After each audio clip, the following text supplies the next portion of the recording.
네, 안녕하세요. 네, 저는 창원대학교 기계공학부의 스마트 제조영역 전공 김석 교수입니다. 네, 오늘은 이 스마트 제조와 산업 응용 이 강좌에서 빛을 이용한 제조 기술과 그의 산업적 응용이라는 이 주제에 대해서 단기 강좌를 하도록 하겠습니다.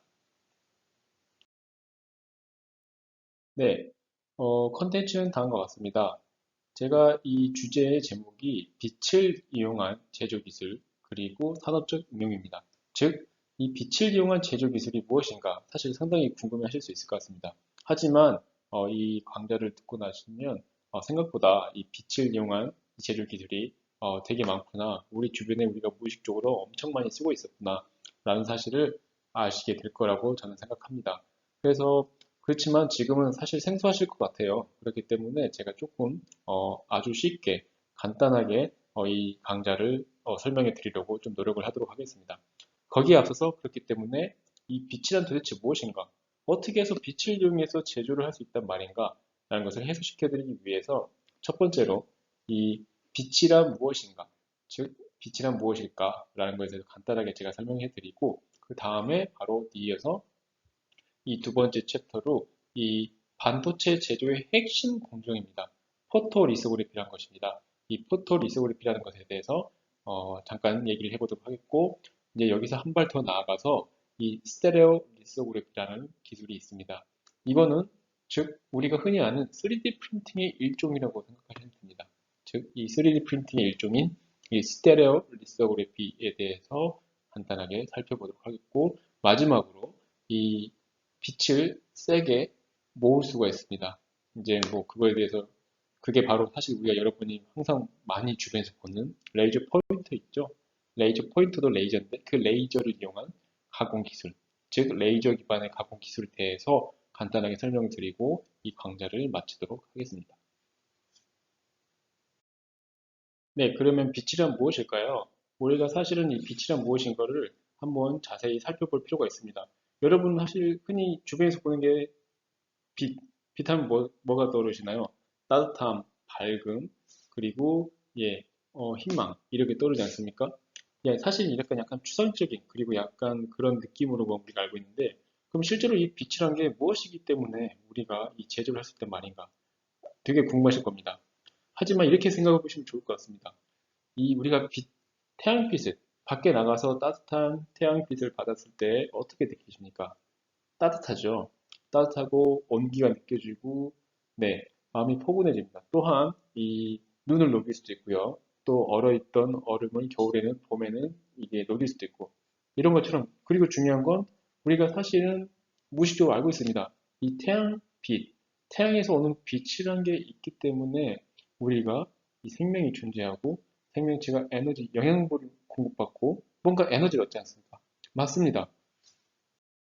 제가 말하려는 게 바로 이겁니다. 이 빛이란 정의의 본질은 간단하게, 제가 아주 간단하게 말씀드리면 에너지의 또 다른 형태입니다. 에너지의 또 다른 형태인데요. 실제 이 빛이란 건 에너지를 의미하는 거기 때문에 우리가 이 에너지를 이용함으로써 어떤 제조에 응용할 수가 있다는 것입니다. 근데 이거를 한번 간단하게 살펴보면 다음과 같습니다. 예전에 우리 고전 물리학이죠. 100년 뭐 아인슈타인이나 그 전부터 우리가 흔히 많이 듣던 뉴턴, 예, 뉴턴부터죠. 뉴턴부터 이어진 이 고전 역학에서는 이 빛은 사실은 우리가 지금 빛은 뭐 약간 추상적인 빛, 따뜻함, 뭐 태양빛 이렇게 밝음 이런 걸 의미하게 되지만 실제로는 이 빛이라는 거는 뭘 나타내는 거냐면 전자기파, 전기와 자기, 전기와 자기를 이루어진 전자기파를 나타내는 물리학적인 용어였습니다. 용어였고 실제로 이때 의미하는 건 뭐였냐면 어떤 매질 없이 에너지를 전파시킬 수 있는 물질을 의미하는 게 사실 빛이었어요. 라이트라는 게. 그리고 또한 전기나 자기를 띠는 물질이 가속운동입니다. 즉 등속운동이 아니라 가속운동이죠. 가속운동을 가속도 A를 가지고 가속운동을 하게 되면 이 전자기 파가 전파된다고 알려져 있고 이거를 수식적으로 막 표현을 하게 되죠. 그런데 또한 맞습니다. 전기나 자기를 띠는 물질이 가속운동을 하게 된다는 소리는 생각해 볼까요? 가장 간단하게 원초적인 면에서 살펴보면 우리 전자 있죠. 예를 들어 전자라고 합시다. 뭐 물질에는 항상 그 물질의 최외곽은 전자로 이루어져 있습니다. 물질은 전자로 이루어져 있는데 전자는 전기를 띠고 있죠. 일렉트론. 그렇기 때문에 이 전자, 즉 전자는 항상 이렇게 돌고 있습니다. 회전을 돌고 있기 때문에 가속 운동을 계속 하고 있는 거죠. 즉 가속 운동을 하기 때문에 전자기파가 계속 나오게 되겠죠. 맞습니다. 근데 여기서 이제 빛이란 게 뭐냐면 전자는 항상 이렇게 원운동을 하면서 가속 운동을 하고 있기 때문에 전자기파라는 에너지를 지니고 있습니다. 이러한 에너지를 지니고 있는데요. 우리가 태양에서도 소금지와 목도 천해명 했을 때 저기 멀리, 즉 최외곽을 돌고 있는 전자가 가장 많은 에너지를 일단 지니고 있습니다. 왜? 가장 멀리 돌아야 되기 때문에 많은 에너지, 힘을 지니고 있어야 돼요. 그런데 이런 전자가 어떠한 특수한 상황에 놓여 있어서 어떤 특수한 상황에서 갑자기 에너지를 잃어버립니다. 에너지를 잃어버리고, 즉 방출하고 낮은, 즉 자기가 멀리 돌다가 이제 가까운 궤도로 도는 거죠. 가까운 상태의 에너지 상태로 갑자기 이동할 때가 있습니다. 즉, 그럼 어떻게 돼요? 높은 상태에 있을 때에 높은 에너지를 가지는 애가 낮은 에너지 상태로 이동을 하려면 자기가 가지고 있던 에너지를 방출해야겠죠. 바깥으로 빡 방출해야 됩니다. 방출합니다. 즉, 이때 높은 에너지의 상태의 전자가 낮은 에너지 상태로 갈 때 방출하는 에너지의 형태가 바로 빛입니다. 네, 즉 이겁니다. 즉, 그래서 빛이란 건 바로 이 또 다른 에너지의 형태라고 말씀드릴 수 있습니다. 즉, 높은 에너지의 전자가 낮은 에너지 상태로 갈 때 방출되는 에너지의 형태가 바로 빛이 되는 겁니다. 네, 약간 제가 가장 아주 쉽게 설명드리려고 했는데 좀 이해되셨길 바랍니다. 그래서 이런 빛이라는 거는 에너지를 지니고 있습니다. 그리고 이 빛은 에너지의 단위를 이렇게 간단한 수식으로 뭐 빛 에너지 단위는 이렇게 뭐 어떤 물리적인 상수 곱하기 빛의 어떤 떨리는 진동수 곱하기 이 간단한 수식으로 아인슈타인이 정체를 밝혀냈습니다. 이렇게 빛은 이런 에너지 단위를 지니고 있다. 이런 에너지 단위를 지니고 있기 때문에 빛이 에너지의 어떤 조각조각 아주 조그마한 에너지 덩어리이고 이 에너지 덩어리를 이용해서 우리가 여러 가지 활동, 응용, 그리고 제조까지 이용할 수 있게 되는 겁니다. 즉, 이 아인슈타인이 밝혀낸 게 바로 이 광전 효과인데요. 즉, 광전, 즉 빛광자의 일렉트릭 전자를 의미하는 광전인데 빛을 받으면, 즉 표면에 빛을 받으면, 즉 빛이 표면에 어떤 금속입니다. 금속 같은 경우에는 전자를 많이 가지고 있잖아요. 금속 표면에 빛이 닿으면 빛은 에너지가 있잖아요. 어떤 빛이라는 에너지가 들어오기 때문에 전자가 이걸 받아서 튕겨져 나가버립니다. 즉 갑자기 빛이라는 에너지에 의해서 충격을 받기 때문에 이렇게 충격을 받아가지고 전자가 이 최외곽에 있는 전자가 팡 튀어나가게 될 수도 있습니다. 즉 빛을 받아서 전자가 에너지를 흡수하고 금속 표면에서 빠져나오는 즉 전자가 빠져나옵니다. 이거를 광전자라고 합니다. 포토 일렉트론이라고 이걸 바로 광전 효과라고 합니다. 이 광전 효과를 가지고 밝혀낸 게 바로 아인슈타인이고요. 그 전까지, 아인슈타인 전까지는 이걸 설명하지 못했습니다. 하지만 아인슈타인이 이때 설명을 했고, 이거를 통해서 노벨상을 받았습니다. 흔히들 이제 아인슈타인이 중력 이론이나 상대성 이론을 가지고 노벨상을 받았다고 이렇게 생각할 수도 있지만, 실제로는 이 광전 효과를 가지고 노벨상을 받았습니다. 근데 사실은 저는 생각합니다. 이 현대 사회에 너무너무 많은 영향을 미친 게 바로 이 광전 효과거든요. 이 광전 효과에 의해서 빛의 에너지 단위가 바로 이렇게 정의가 됐고 이런 빛 에너지 알갱이라고 정의를 아인슈타인 했거든요. 이러한 것에 의해서 지금 우리가 일상생활에 쓰는 디스플레이, 뭐 LED, 그리고 뭐 반도, 뭐 그런 솔라셀, 이런 여러 가지 광섬유, 여러 가지 기술들을 응용할 수 있게 됐는데 어, 중력, 즉 상대성 이론이나 뭐 특수상대성 이론 이런 거에 비해서 너무 약간 좀 과소평가받고 있지 않나 라는 저 개인적인 생각이 듭니다. 네, 아무튼 이러한 광전 효과, 즉 빛이 에너지를 지니고 있음으로써 우리 일상생활에 쓸 수 있는 게 뭐냐면 한번 쉽게 살펴보면 다음과 같은 게 있습니다. 즉, 빛 에너지와 관련된 기술 중에는 여러 가지들이 많은데요. 특히 응용 사례를 살펴보면 다음과 같습니다. 즉, 우리가 가장 많이 알고 있죠. 네, 태양 전지입니다. 태양 솔라셀입니다. 태양 전지판이죠. 우리 주변에 흔히 너무 많이 볼 수 있습니다. 이건 뭐냐면, 즉, 낮에 우리의 지구로 들어오는 이 태양의 빛 에너지를 전기 에너지로 바꿔가지고 우리의 전기, 우리가 에너지를 쓰게 되죠. 뭐 전기, 뭐 세탁기를 돌린다든지 자동차 충전한다든지 이런 전기 에너지를 바꾸는 태양 전지판.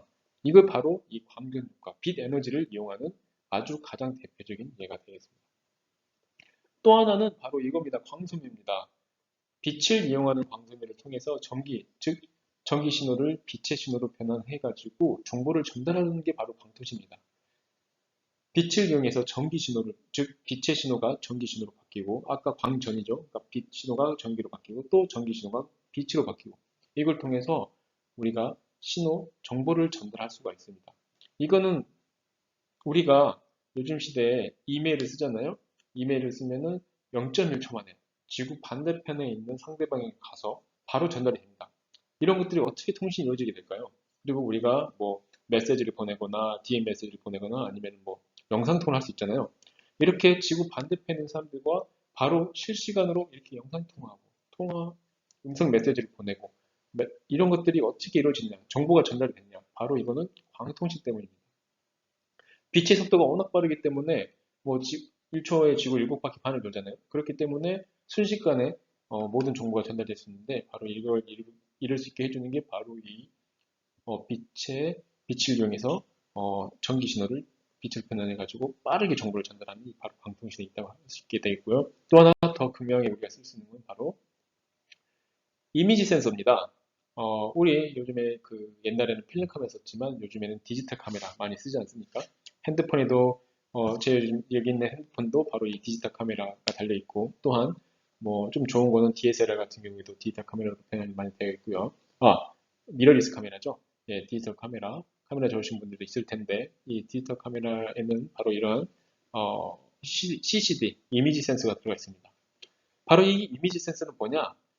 피사체의 빛의 정보입니다. 즉, 제 몸에서 아니면 제가 찍으려는 이미지에서 빛의 정보가 나오고 있는데 이걸 받아가지고 전기적인 디지털 이미지 신호로 바꿔주는 거죠. 즉, 빛이 들어오면 전기 신호로 변환됩니다. 아까 말한 그 광전 효과의 일종이죠. 이거를 변화지를 쓰고요. 또 이거 또 스마트폰 카메라 이미지 센서를 예를 들 수 있고 또 하나는 가장 많이 씁니다. 우리 회사나 학교 어디든지 있죠. 복사기입니다. 복사기가 뭔가요? 글자를 전기신호로 바꿔가지고 그대로 복사해주고 또 하나는 그대로 스캔해주죠. 맞습니다. 바로 이 우리 주변에 쓰는 이 바로 광전 효과는 이렇게 많이 쓰고 있습니다. 즉, 빛 에너지와 관련된 다 기술들이고요. 또는 현재는 가장 최근에 많이 연구되고 있는 건 바로 이 광자 컴퓨팅입니다. 우리 지금 쓰고 있는 컴퓨터들 막 이런 것들을 보면은 다 전기 신호, 전기를 이용한 컴퓨터인데 사실 속도에 한계가 있잖아요. 근데 빛은 워낙 그 정보 전달 속도가 빠르기 때문에 그래서 이 광자 컴퓨팅을 엄청나게 연구하고 있고 머지않아 이 광자 컴퓨터라는 저 컴퓨터의 패러다임이 바뀌는 거죠. 광자 컴퓨터의 시대가 열릴 것으로 저는 생각하고 있습니다. 그래서 아무튼 이러한 이 빛 에너지를 이용해 가지고 우리가 여러 가지 일상생활에서 지금 많이 쓰고 있고 이렇게 많이 쓰고 있죠. 또한 일상생활에 아마 머지않아 쓰일 기술들까지 연구가 되고 있는데 오늘 제가 이 자리에서 말씀드리고 싶은 거는 바로 이 빛 에너지를 이용한 제조 기술에 대해서 말씀을 드리고 싶습니다. 즉 이제 아셨을 거예요. 빛이라는 게 즉 에너지입니다. 빛이란 건 다른 에너지 형태이기 때문에 에너지 지니고 있다. 에너지 지니는 어떤 존재다. 그렇기 때문에 이 에너지를 이용해서 우리가 매니팩처링에 이용을 할 수 있다. 이 개념입니다. 오늘 말씀드릴 거는 크게 세 가지입니다. 첫 번째, 이 포토 리서브레이트입니다. 즉, 아까도 말씀드렸지만 반도체 디바이스의 제작 핵심 기술입니다. 그리고 이제 제가 간단하게 말씀드릴 텐데, 요즘에 막 지금 국가적으로도 이 반도체가 엄청 이슈죠. 근데 이 반도체 디바이스 제작 핵심이 왜 포토 리소그래피인가에 대해서 말씀드리겠고, 두 번째는 이거를 조금 더 응용을 해서 이 3D 프린팅의 대표적인 기술이 되는 스테레오 리토그래피 기술에 대해서 말씀을 드리겠습니다. 얘도 빛을 이용한 제조 기술 중에 하나입니다. 그리고 마지막으로는 이 레이저죠. 우리 레이저 포인트 많이 쓰지 않습니까? 이 레이저 포인트에서 나오는 레이저를 고출력으로 만들어가지고 매니팩처링에도 응용할 수가 있는데요. 이런 레이저 기반의 제조 기술에 대해서 오늘 간단하게 말씀드리고 강좌를 끝내도록 하겠습니다. 네, 그럼 포토리스그래피에 대해서 먼저 설명을 좀 드리도록 하겠습니다. 이 포토리스그래피는 이 포토, 즉 빛을 의미하는 포토, 그리고 리스그래피의 혼합 합친말입니다. 포토라는 것은 아까 말씀드린 빛입니다. 빛이고 리소그래피는 뭐의 약자냐면 석판입니다. 리소라는 게 라틴어로 돌이거든요. 돌. 그리고 그래피라는 게 우리 캘리그래피, 그래피, 뭘 깎다 이 얘기입니다. 어떤 글자를 각인할 때 그래피라고 하는데요. 즉 돌에 글자 깎다. 그래서 석판 인쇄술을 하죠. 우리 석판 인쇄술을 많이 들어봤을 겁니다. 지금 맞습니다. 이 석판 인쇄술 옛날 고대인들이 돌에다가 어떤 걸 그 글씨를 그리거나 그림을 그려서 자기의 흔적을 남겼는데 이런 것들을 리소그래피라고 합니다. 즉 이러한 어떤 글자를 새기다, 문자를 새기다, 패턴을 새기다 라는 것을 리소그래피라고 하고요. 그 다음에 이거를 이제 빛을 이용해서 깎는다, 빛을 이용해서 새긴다 라고 해가지고 포토리소그래피라고 합니다. 즉 빛을 이용해서 뭔가를 새긴다, 패턴을 새긴다, 글자를 새긴다, 그림을 새긴다 이렇게 이해하시면 좋을 것 같습니다. 네, 그래서 포토리소그래피의 기본 원리는 다음과 같습니다. 아까 말씀드린 것처럼 이 포토리소그래피는 지금 보이시죠? 이런 웨이퍼, 반도체 웨이퍼, 반도체 디바이스를 만드는 핵심 소자 기술인데요. 이런 반도체, 이거 뭐 있습니까? 램 같은 거, 그 CPU, 이런 걸 만들 수가 있죠. 그리고 얼마 전에 조 바이든 미국 대통령이 와가지고 우리나라에 와서 가장 먼저 방문했던 게 어디입니까? 삼성전자의 반도체 사업. 거기서 어디에 사인을 했죠? 여기입니다. 이 반도체 패턴이 그려져 있는 이 웨이퍼에 자기 사인을 하고 갔죠. 그만큼 되게 중요한 건데 이 반도체 소자, 반도체 디바이스의 어떤 빛의 패턴들을 그리기 위해서 쓰는 게 바로 이 포토리소그래피 기술입니다. 이 포토리소그래피 기술은 기본 원리는 아주 간단합니다. 사진 찍는 것과 똑같습니다. 사진을 찍는 것과 똑같은데요. 어떻게 찍냐면 실제 이겁니다. 내가 어떤 찍으려는 이미지가 있습니다. 이 이미지가 있는데 이미지를 그대로 카메라에 옮기고 싶어요. 그럼 어떻게 됩니까? 카메라를 들고 이 피사체에 초점을 맞추고 사진을 찍으면 그대로 그 이미지가 빛의 정보, 빛의 정보가 피사체의 빛의 정보가 너의 우리의 카메라 렌즈를 통과해서 들어와서 CCD에 맺혀서 그 CCD의 전기적 신호로 변환이 되죠. 그겁니다. 그 카메라는 빛의 정보가 CCD의 전기적인 신호로 변환이 되지만 이 포토리소그래피는 이 피사체의 빛의 정보가 어떤 CCD에 저장이 되는 게 변환이 되는 게 아니라 어떤 CCD 대신에 어떤 화학 물질이 있습니다. 그 화학 물질, 얇게 코팅된 어떤 화학 물질, 필름입니다. 필름. 필름에 와서 이 화학적인 정보로 저장이 되게 됩니다. 화학적인 정보로 저장이 된 다음에 이거를 화학적으로 다시 녹여냅니다. 녹여내게 되면 빛의 정보를 받은 만큼 화학적인 변화량이 달라지기 때문에 이렇게 내가 원하는 내가 처음에 의도했던 이 이미지가 그대로 이미지에 새겨지게 되는데 여기서 이제 이겁니다. 여기서 포토리소그래피는 이런 이미지를 계속 항상 우리가 이 피사체를 찾아다닐 수가 없잖아요. 그러니까 우리가 원하는 이미지를 찍기 위해서 이런 마스크라는 걸 만듭니다. 이 이미지랑 이 이미지와 똑같이 그려진 마스크라는 걸 만듭니다. 이걸 바로 포토 마스크라고 합니다. 마스크가 뭡니까? 우리 요즘에 코로나 때문에 썼던 게 마스크죠. 마스크는 뭐냐면 입을 가리는 거죠. 즉, 마스크는 뭔가 가리다는 소리입니다. 여기서는 빛을 가리다는 의미입니다. 즉, 빛을 가리는 포토 마스크를 만들게 되는데, 이거예요. 검은색 부분은 빛이 통과를 안 하고, 하얀색 부분은 빛이 통과를 합니다. 즉, 빛이 통과하는 부분만, 이렇게 날아가서 이 어떤 케미컬, 화학적인 어떤 화학적인 게 묻어져 있는 부분에 가서, 어, 빛의 정보를 전달하고 그 빛의 정보가 전달될 부분만 이렇게 그 화학적인 작용이 일어나게 됩니다. 그 화학적인 작용이 일어나는 부분이 나중에 어떤 변화된 어떤 특정한 형태의 작용을 일으켜서 가지고 우리가 원하는 이런 이미지를 얻어낼 수 있게 되는 겁니다. 네, 디카 말고 좀 약간 예전 우리 다 알 거예요. 필름 카메라. 필름 카메라가 뭐죠? 필름 카메라 원리랑 똑같습니다. 필름 카메라가 뭐냐면 이거죠. 실제 제가 어떤 산을 찍고 싶어요. 산을 찍고 싶으면 산에다가 딱 배경을 산으로 두고 그다음에 초점을 맞추고 딱 카메라를 찍고 그러면은 그 카메라, 산에 대한 정보가 카메라에 사실 저장이 되잖아요. 그 카메라, 그 필름 카메라에 있는 필름이 뭡니까? 필름 카메라가 그 화학적인 작용을 일으키는 물질입니다. 필름이죠. 그래서 영화 같은 데 보면은 이 필름을 찍고 나서 어디 갑니까? 현상소 가서 현상소에 맡기면 현상소에서는 그 필름을 뜯어 빼다가 이 어떤 용액 같은 데다가 담그고 이렇게 녹이잖아요. 녹이고 나서 말리면 이렇게 그제서야 우리가 원하는 이미지가 나오게 되잖아요. 맞습니다. 포토리소그래피는 그 필름 카메라의 원리랑 과정과 똑같습니다. 네. 그래서 이 그림 살펴보면 단 것 같은데요. 빛을 통해서 어떤 우리 웨이퍼입니다.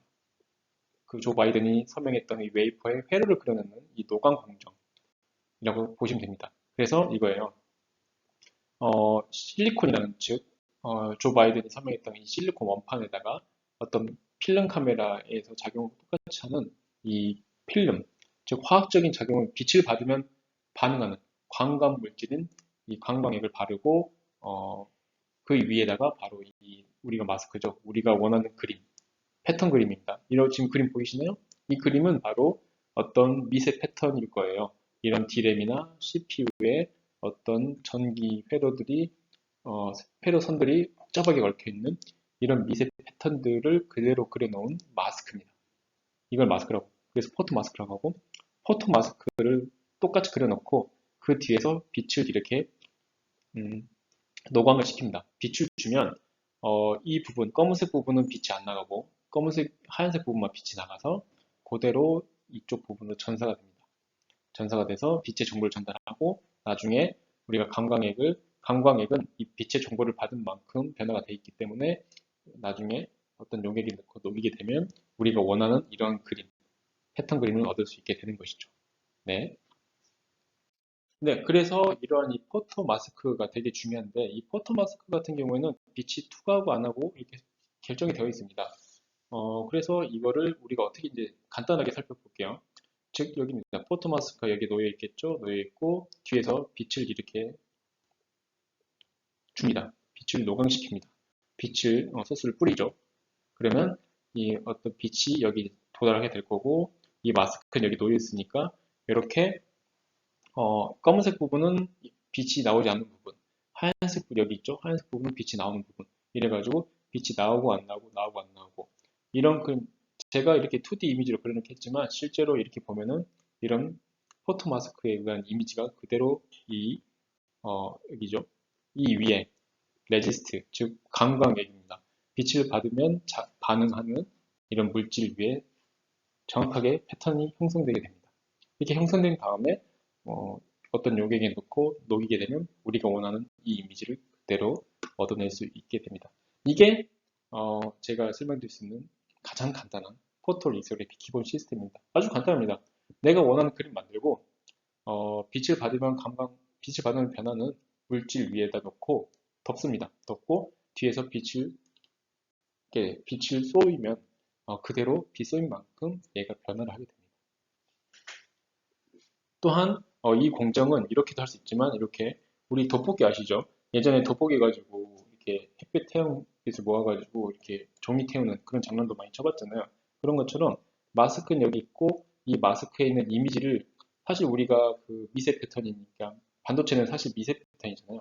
미세 패턴을 조그맣게 만들면 훨씬 좋습니다. 그렇기 때문에 우리가 이 돋보기 원리를 이용해서 이런 렌즈를 통해서 모아가지고 이 마스크를 조그맣게 만들어가지고 전사를 즉 이미지를 보내게 되면 더 조그마한 구조를 만들 수 있게 되는 이런 간단한 원리입니다. 네, 그래서 이런 이 포토 리소그래피 반도체 포토 리소그래피 공정은 어, 아주 간단한데요. 바로 이런 포토 리소그래피라는 것이 아주 그 주요한 핵심 키 제작 공정이 되겠고 이렇게 해서 우리가 이제 포토 맛을 가지고 이런 패턴을 이렇게 구조를 만듭니다. 구조를 만들고 난 다음에 구조를 만들고 사실 끝나지 않습니다. 구조를 만들고 끝나지 않고 어떤 걸 하게 되냐면 이제 이 구조는 어떤 버팀목이 됩니다. 빨간색이 이 버팀목인데 이 아까 감광액이죠.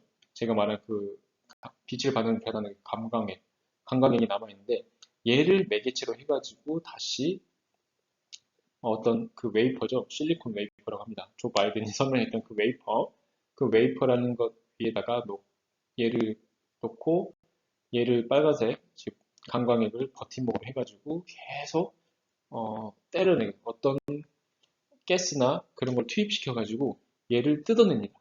뜯어내게 되면은 이 실리콘 웨이퍼 자체가 데미지를 받고 각인이 됩니다. 즉 돌을 우리가 긁으면은 계속 돌이 긁혀가지고 우리 그림 그릴 수 있게 되잖아요. 마찬가지로 실리콘 이런 것도 되게 돌만큼 단단한데 그 실리콘 자체가 어떤 선이 패턴이 그림이 생기게 됩니다. 그 그림이 생겼을 때 비로소 어떠한 반도체 디바이스로서의 작동을 할 수 있게 되는 겁니다. 그래서 이렇게 보시면은 실리콘 웨이퍼 즉 돌과 같이 단단한 그리고 아주 유리와 같이 플랫한 면을 지닌 이 실리콘 웨이퍼 위에 어떤 아주 미세한 패턴들이 균일하게 잘 새겨져 있으면 이렇게 아주 영롱한 이쁜 색깔이 나오게 되는데 이게 바로 우리 CPU 소자가 되거나 램에 들어가는 그런 소자가 되게 되는 겁니다. 네, 아주 간단합니다.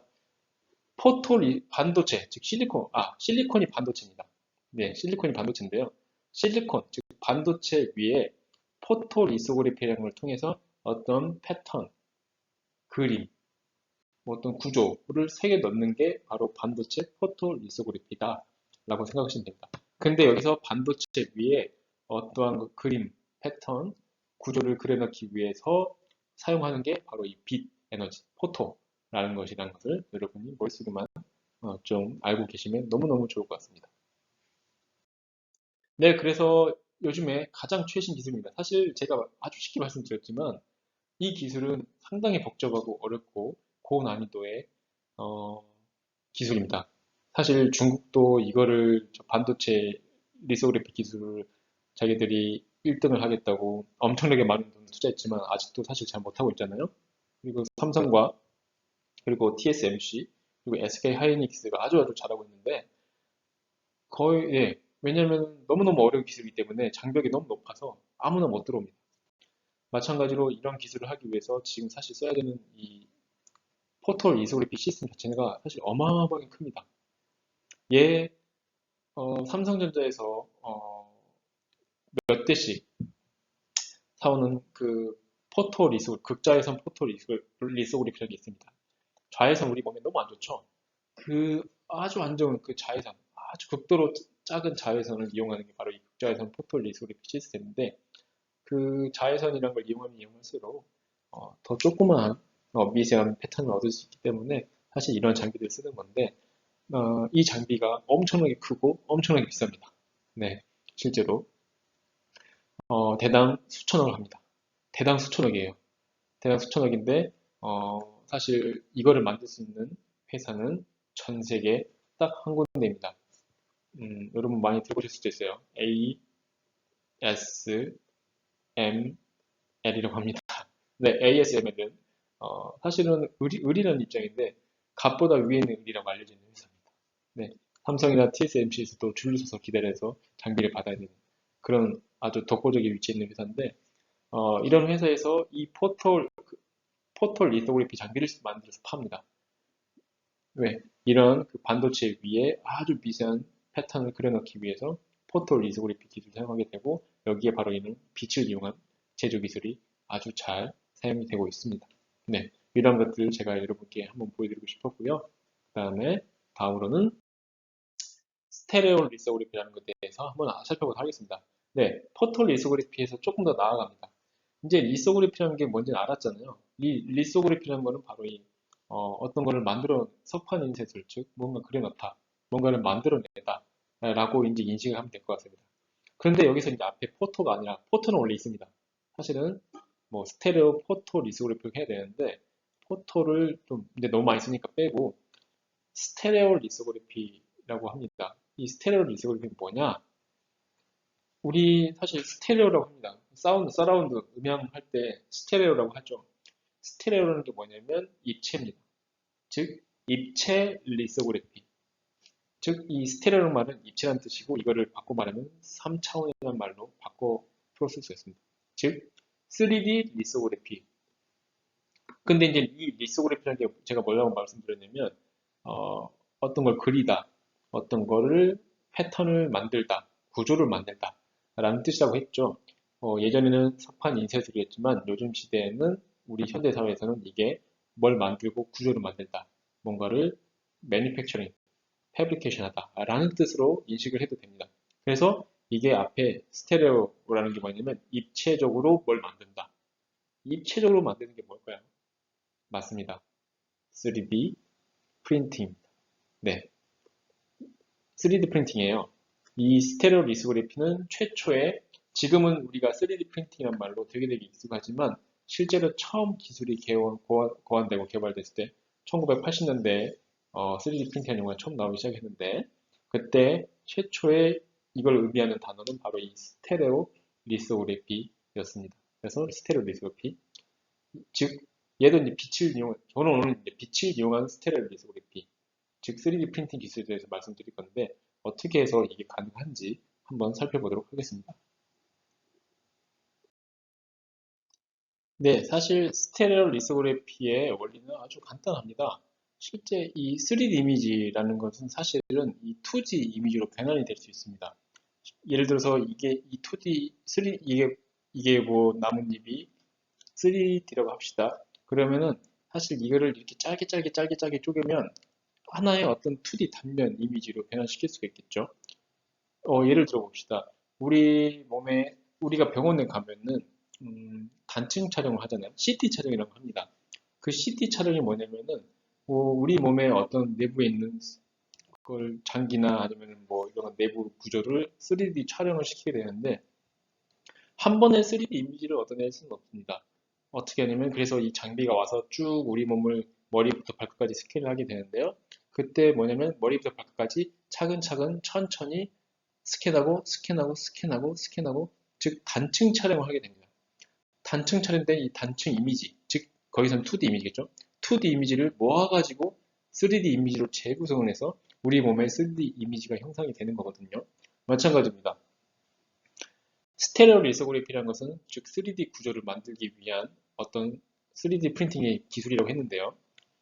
여기서 이 3D 이미지, 즉 3D 이미지가 있으면 3D 이미지를 컴퓨터 기술, 즉 CAD나 이런 걸 통해서 2D 이미지로 2D 이미지들로 변환을 시킬 수 있습니다. 2D 이미지들로 변환을 시키고 되고 변환을 시킨 다음에 이거를 실제 아까 말했죠.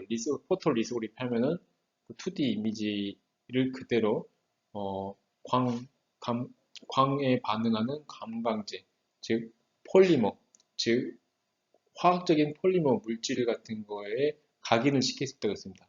그 각인된 애들을 차근차근 한 층 한 층 이렇게 쌓아 올려가지고 실제로 우리가 원하는 3D 이미지를 만들어낼 수 있게 되는 겁니다. 한번 다시 한번 볼까요? 실제 우리가 만들고 싶은 구조가 여기 있습니다. 여기 있어요. 여기, 여기 있는데 이 이미지를 하나하나씩 자르면 이렇게 됩니다. 하나하나씩 자르면 이렇게, 이 이미지도 보면 하나씩 자르면 이렇게 아주 단면을 자르는 수가 있어요. 다시 한번 살펴보면 다음과 같은데요. 볼까요? 다시 한번 볼게요. 즉, 이 이미지입니다. 이 이미지도 보면은 이 밑에 단면 이미지가 하나하나씩 슬라이싱을 하게 되면은 우리가 원하는 이미지들이 형성이 되게 되는데 다시 한번 살펴볼게요.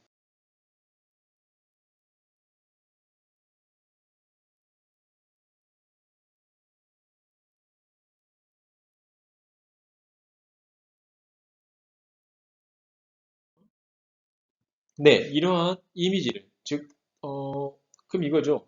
그러면 아까 포토 마스크 같은 경우에는 되게 뭐라고 해야 되나 이미지가 동적이지 아니 고정돼 있잖아요.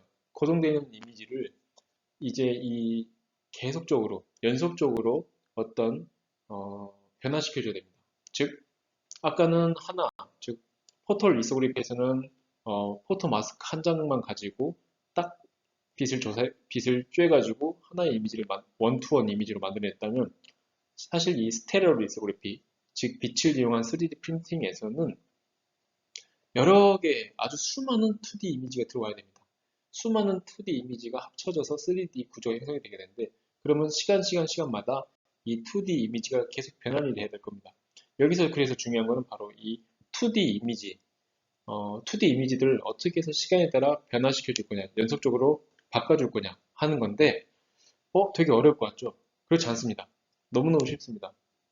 지금 우리가 주변에서 흔히 볼 수 있는 게 바로 이 장치입니다. 즉, 우리가 원하는, 우리가 원하는 어떠한 이미지를 연속적으로 변화시킬 수 있는 건 바로 이 우리가 주변에서 회의실이나 강의실에서 흔히 볼 수 있는 바로 이 프로젝트입니다. 프로젝트가 뭡니까? 우리가 영화도 볼 수 있고, TV도 볼 수 있고, 또 강의자료 영상도 띄울 수 있죠? 근데 뭐예요? 우리가 원하는 구조에 대해서 항상 원하는 이미지, 텍스처, 그림을 만들어서 띄워줄 수 있잖아요. 맞습니다.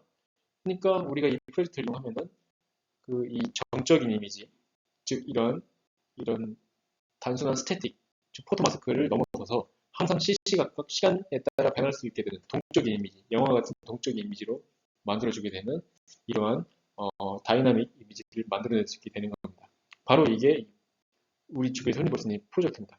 이 프로젝터, 즉 여기 보이시죠? 우리가 원하는 이미지를 이렇게 뽑아내고 있잖아요. 이 프로젝트를 적극적으로 활용을 하게 되면 우리가 빛을 이용한 3D 프린팅까지 가능하게 된다는 소리입니다.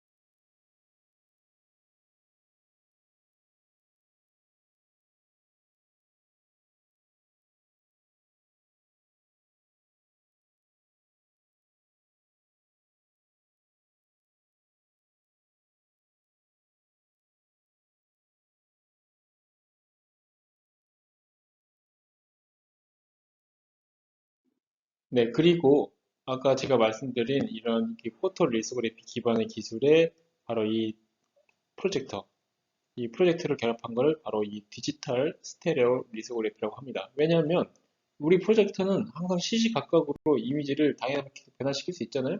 그렇기 때문에 디지털입니다.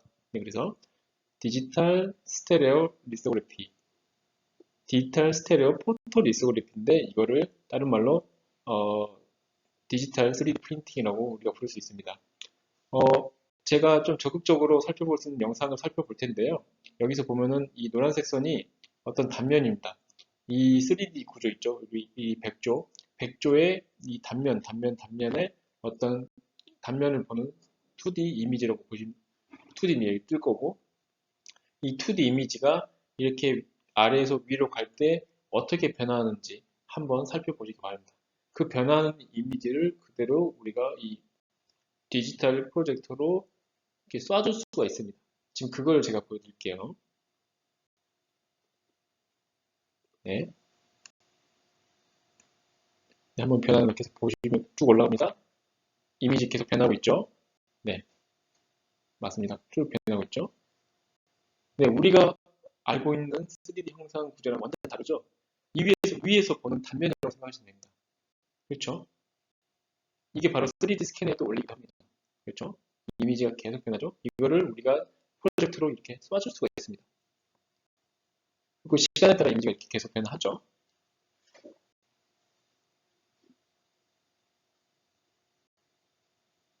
네, 잘 보셨죠?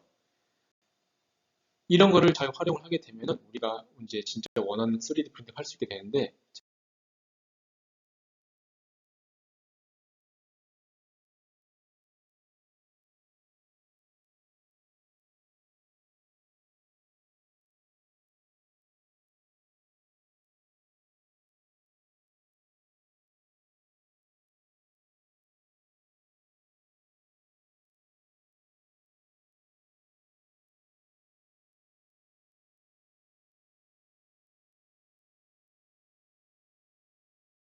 간단하게 한번 살펴드리겠습니다. 이러한 이 디지털 프로젝터를 이용한 이 스테레오 리소그래피를 지금 제가 말씀드리고자 하는 빛을 이용한 3D 프린팅으로 설명을 드리고 싶은데요. 아까 맞습니다. 아까 설명드린 DLP 프로젝터 여기 있죠? DLP 프로젝터에서는 내가 원하는 이미지를 이렇게 쭉 쏠 수가 있습니다. 네, 쭉 쏩니다. 쭉 쏘게 되면 내가 그리는 어떤 특정한 이미지, 아까 말한 그 백조의 단면 슬라이싱 이미지들이 항상 70각각으로 시간이 변할 때마다 이미지가 쏘아질 겁니다. 쏘아지게 되면 어떤 부분은 밝고 어떤 부분은 어두울 겁니다. 아까 포토 마스크도 그랬지만 빛이 나오는 부분은 빛의 에너지를 이용해서 어떤 화학적인 작용이 일어날 거고 또 빛이 나오지 않는 부분, 여기 가운데 부분이 빛이 나오지 않는다고 합시다. 그러면 빛이 나오지 않기 때문에 뭐 에너지를 받지 않아서 아무런 작용이 일어나지 않을 겁니다. 그러면 빛을 받은 부분들이 어떻게 되느냐 하는 겁니다. 빛을 받게 되면은 요즘에 우리 이런 걸 생각하면 돼요. 그 우리 주변에서 많이 쓰는 본드 같은 거 있죠. 본드 같은 것도 요즘 보면은 그냥 굽고 기다리면 굳지만 뜨겁게 열을 쬐야 되는 본드도 있고 또 요즘에는 빛을 쬐면 즉 램프를 쬐면은 경화되는 본드도 있습니다. 마찬가지입니다. 빛을 쬐면은 화학 에너지를 주는 거기 때문에 화학적인 반응이 일어나서 그 부분이 딱딱하게 솔리드처럼 굳게 굳힐 수 있습니다. 즉 본드화 시킬 수 있습니다. 맞습니다. 빛을 받은 부분은 본드처럼 딱딱하게 굳게 되고 빛을 받지 않는 부분은 그냥 굳지 않고 그냥 남아있게 됩니다. 그래서 빛을 받은 부분만 우리가 딱딱하게 솔리드처럼 굳히게 되기 때문에 어떤 특정한 면을 만들 수 있고 이 면이 한번 이렇게 조사될 때, 즉 노광될 때 우리가 한 면을 딱 굳힙니다. 굳죠? 그리고 난 다음에 이 굳은면을 위로 딱 들어 올려 버립니다. 들어 올려 버리고 다시 한 번 더 붙이고 그 다음에 두 번째 이미지를 투사합니다. 이때 이 이미지와 이때의 이미지는 다를 겁니다. 다른 이미지를 조사하게 되면 이렇게 밑에 다른 이미지가 갖다 붙어 있죠. 그러면 이렇게 이거를 계속 이어 붙이면 우리가 나중에는 원하는 3차원 구조를 만들 수 있게 되는 겁니다. 제가 그래서 이미지를 한번 만들어 봤어요. 이거를 한번 잘 설명시킬 수 있는 이거 진짜 프로젝터입니다. 프로젝터고 이 프로젝트에서 나온 이미지는 여기 떠 있습니다. 알았죠? 떠 있고 이 이미지가 여기 갖다 이렇게 갖다 조사가 되고요. 여기는 어떤 감광제 빛을 받으면 반응하는 어떤 폴리머 액체와 같은 폴리머 물질로 가득 차 있습니다. 그리고 구조는 여기에만 갖다 형성이 될 겁니다. 그래서 다음으로 빛을 딱 쏘게 되면은 이겁니다. 내가 처음에는 네모 빛을 켰어요. 그러면 여기가 빛이 나오는 부분입니다. 노란색 부분은 빛이 나오는 부분이고 에너지가 있는 부분이라서 이 부분만 이렇게 여기가 빛이 쬐지게 되면 이 부분만 경화가 됩니다. 즉 딱딱해집니다. 딱딱해진 다음에 빛을 끕니다. 끄고 얘를 이렇게 조금 들어 올렸어요. 지금 조금 들어 올린 틈이 보이죠? 그리고 다시 두 번째 이미지를 킵니다. 두 번째 이미지는 조금 작아졌죠? 네, 맞습니다. 작아진 이미지를 다시 경화시키면 어떻게 돼요? 여기, 네, 이 부분만 또 딱딱하게 굳습니다. 그리고 빛을 끕니다. 그리고 다시 들어 올려요. 들어 올리고 다시 세 번째 이미지를 툭 쏘면 조금만 더 조그매졌죠? 그럼 어떻게 돼요? 점점점 이렇게 작아지는 피라미드 구조가 형성이 되는 게 보이시나요? 맞습니다. 이러한 원리를 가지고 우리가 3D 구조를 만들 수가 있고요. 이거를 연속적으로 계속 이미지를 이렇게 바꿔갑니다. 이런 지금 우리 프로젝트 있죠? 주변에서 보는 프로젝트를 가지고 이 이미지를 계속 변화시키는 거예요. 이렇게 다이나믹, 디지털 이미지를 만들 수가 있고 이 디지털 이미지를 가지고 스테레오 리서그래피, 즉 빛을 이용한 3D 프린팅 할 수가 있는데 이거를 쭉 연속적으로 차례로 시간을 가지고 쭉쭉쭉쭉 이렇게 하게 되면 진짜로 우리가 원하는 3D 구조를 만들 수가 있고요. 이거를 극적으로 보여줄 수 있는 즉 빛을 이용해서 어떻게 3D 프린팅, 3D 구조를 만들 수 있는지 제가 영상을 한번 보여드리겠습니다.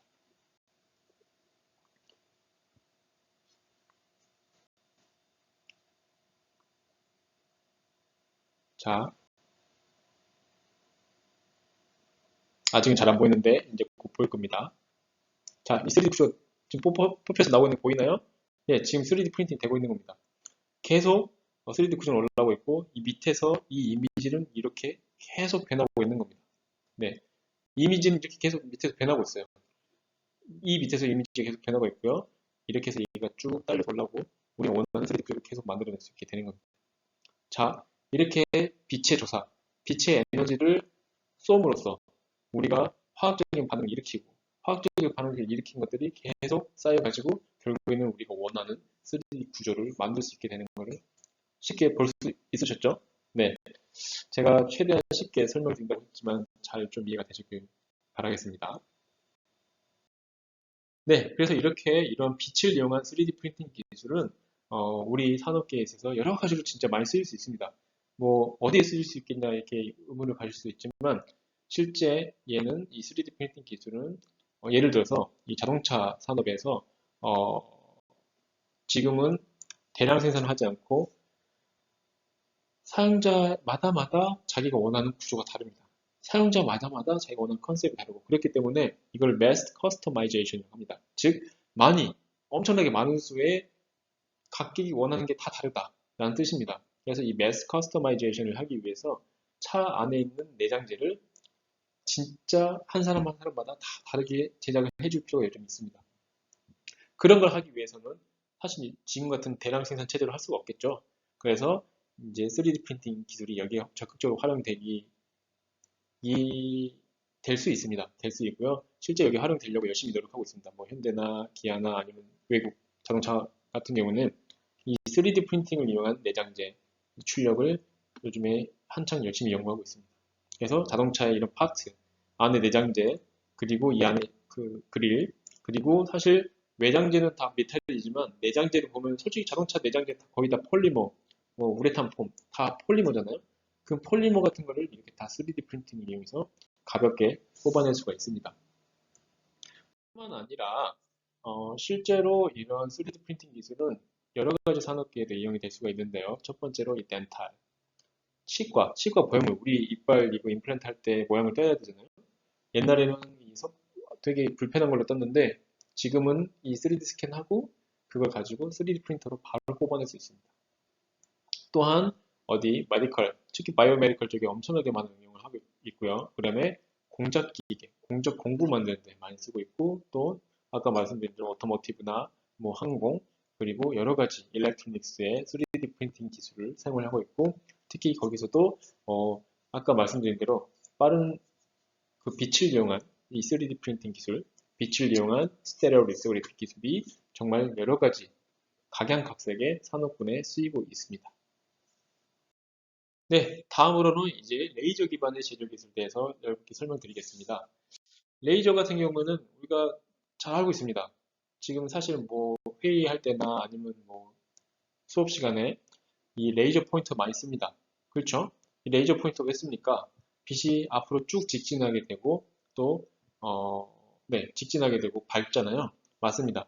이 레이저는 아까 말씀드린 대로 빛은 에너지를 치는 알갱이에요. 근데 이 알갱이를 잘 정렬시켜가지고 한 방향으로만 계속 가게 하면은 한 방향으로만 질서정연하게 빛이 나오게 할 수 있습니다. 뿐만 아니라 아주 고출력으로 빛을 만들 수 있습니다. 즉 정말 태양빛 돋보기를 모아가지고 종이를 태우는 것처럼 그것보다 훨씬 더 큰 에너지의 빛 덩어리, 에너지 덩어리를 만들 수 있습니다. 즉 왜? 이 포톤 알갱이들을 진짜 공간상에 많이 모으면 모을수록 사실 에너지가 많아지는 거니까요.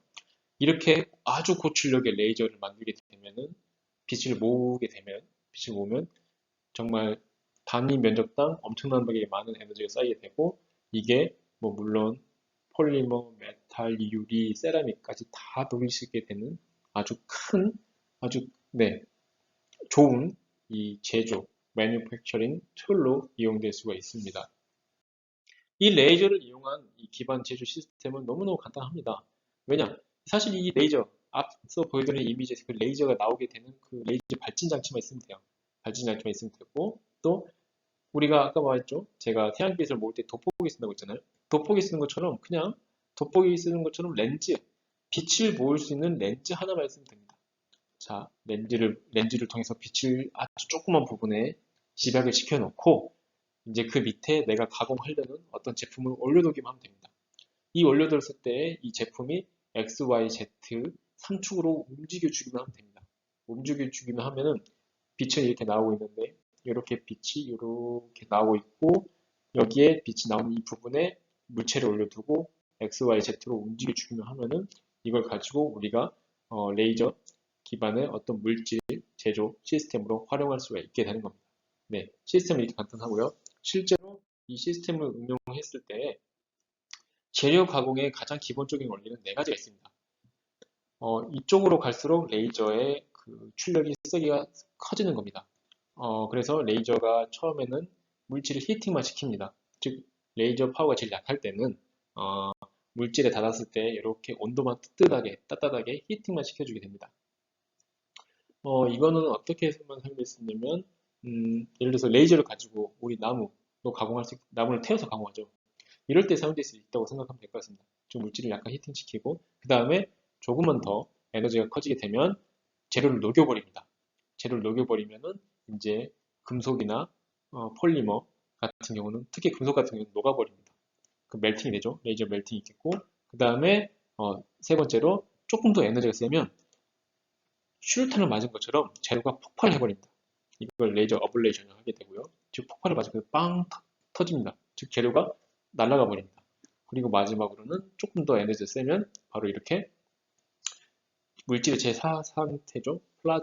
플라즈마 발생을 해가지고 우리가 재료를 가공할 수 있게 되는 겁니다. 그렇지만 우리는 주로 이 산업계에서는 이렇게 레이저 멜팅을 아주 적극적으로 이용을 하고 있습니다. 이런 레이저 멜팅을 이용해서 우리가 어떤 제조, 매니팩처링을 이용할 수 있는지 한번 살펴보도록 하겠습니다. 네, 첫 번째 예시는 바로 이 레이저 텍스처링입니다.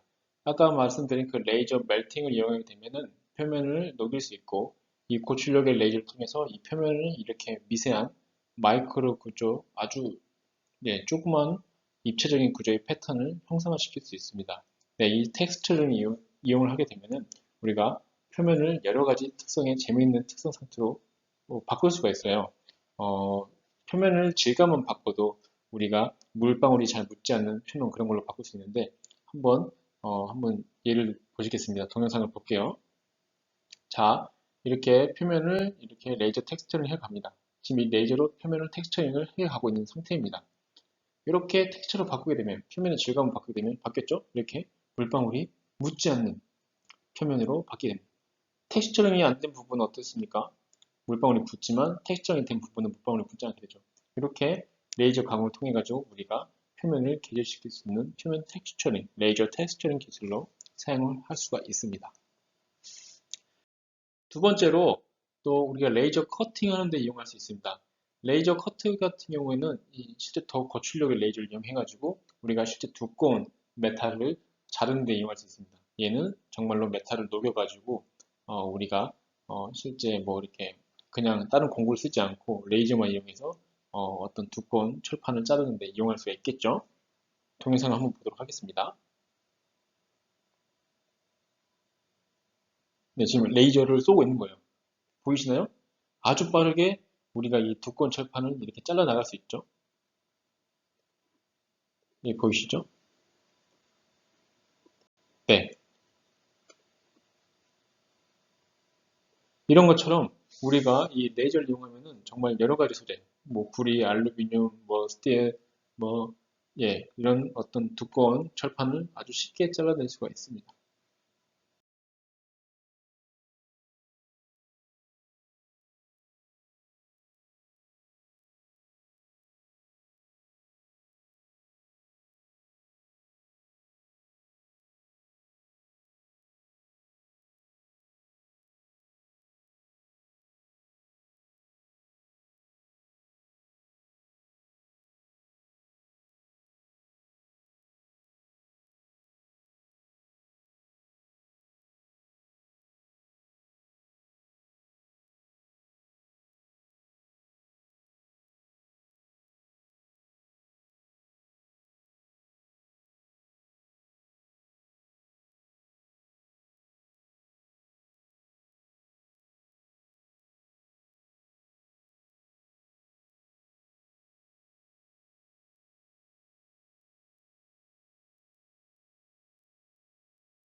또한 레이저를 통해서 우리가 이렇게 드릴까지 할 수 있습니다. 실제 드릴은 드릴 공구를 이용해가지고 우리가 철판을 뚫어야 되는데 그게 아니라 실제 레이저의 고출력의 레이저를 아주 조그맣게 집속을 시킴으로써 이렇게 이런 두꺼운 이 철판도 쉽게 드릴을 뚫어낼 수 있습니다. 그리고 이 드릴 구멍의 두께도 아주 얇습니다. 동영상 한번 보겠습니다. 이 실제 공구로 다른 공구로 뚫을 수 없는 작은 홀을 이렇게 뚫을 수 있게 되는 것입니다. 네, 5mm 되는 이 샘플을 놓고 정착한 다음에 드릴을 하겠습니다. 레이저를 이용해서 드릴을 하는 겁니다. 지금 레이저 나오고 있는 겁니다. 보이시죠? 예. 지금 드릴 뚫고 있죠? 네. 아주 정교하게 또, 예. 재료의 소모도 거의 예. 그, 재료의 소모도 없으면서도 재료 당연히 소모되죠. 재료가 있지만 어떤 품질을 되게 좋게 유지하면서도 이렇게 예, 마이크로 구멍을 많이 뚫어내갈 수가 있습니다. 또한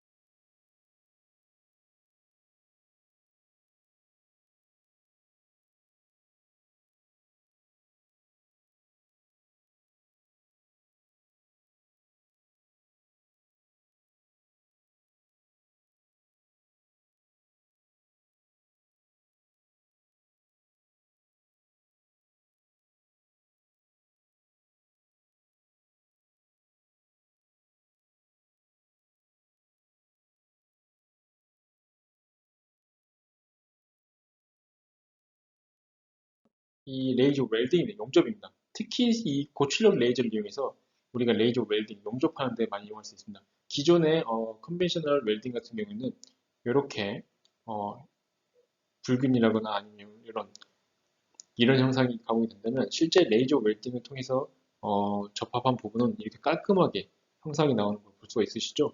네, 그래서 이 고출력 레이저를 이용하면 이렇게 우리가 어, 웰딩 두 가지 제품을 이어 붙이는 데 쓸 수 있는 용접하는 데도 쓸 수 있습니다.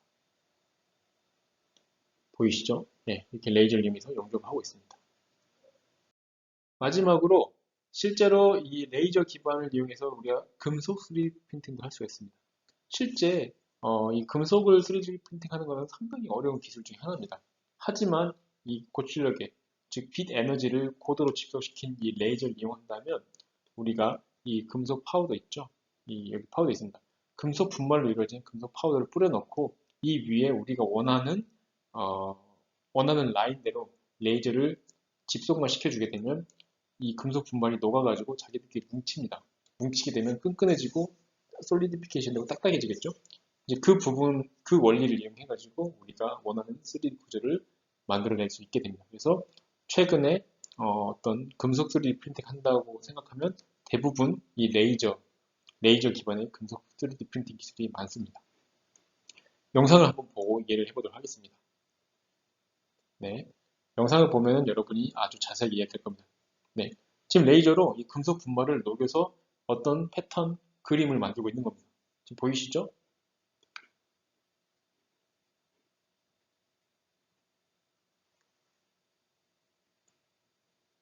네. 이게 금속 분말의 파우더 분말이고요. 여기에 지금 레이저가 이렇게 집속이 되고 있죠? 네.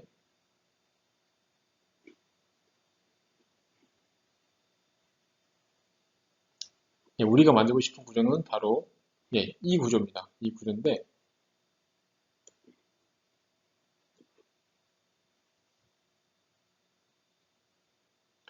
3D 구조를 이렇게 슬라이싱해서 단면을 만들고요.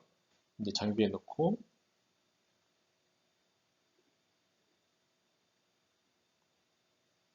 금속 파우더를 쫙 깔고 레이저를 이렇게 조사를 하면 이렇게 우리가 원하는 구조를 쫙 이쁘게 만들 수 있습니다.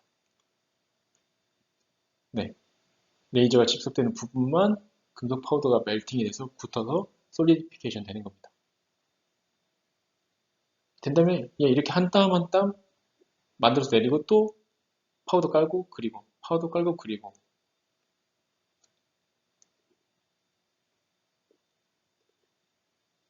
결국에는 최종적으로 우리가 원하는 3D 구조를 얻을 수가 있겠죠? 네, 맞습니다. 이런 원리를 통해 가지고 우리가 3D 구조, 3D 프린팅을 구현할 수 있게 되는 겁니다. 네, 자 여기까지 해서 제가 준비한 빛을 이용한 제조 기술 그리고 이의 산업적 응용을 말씀드렸습니다. 간단하게 말씀드리면 이 빛을 이용한 이 제조 기술이 생각보다 우리 주변에 워낙 너무너무 많이 쓰이고 있습니다. 포토 리소그래피, 스테레오 리소그래피, 즉 3D 프린팅이죠. 그리고 하나 더 레이저 가공 기술. 그리고 또 레이저 가공 기술에서는 우리가 볼 수 있는 바로 이 3D 메탈 3D 프린터까지 정말 많은 부분에 있어서 이 빛을 이용한 제조 기술이 사용되고 있고 특히 이 산업적으로 너무 많이 응용이 되고 있습니다.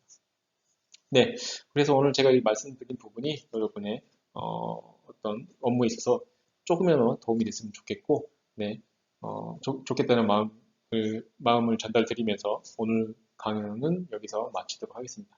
네, 감사합니다.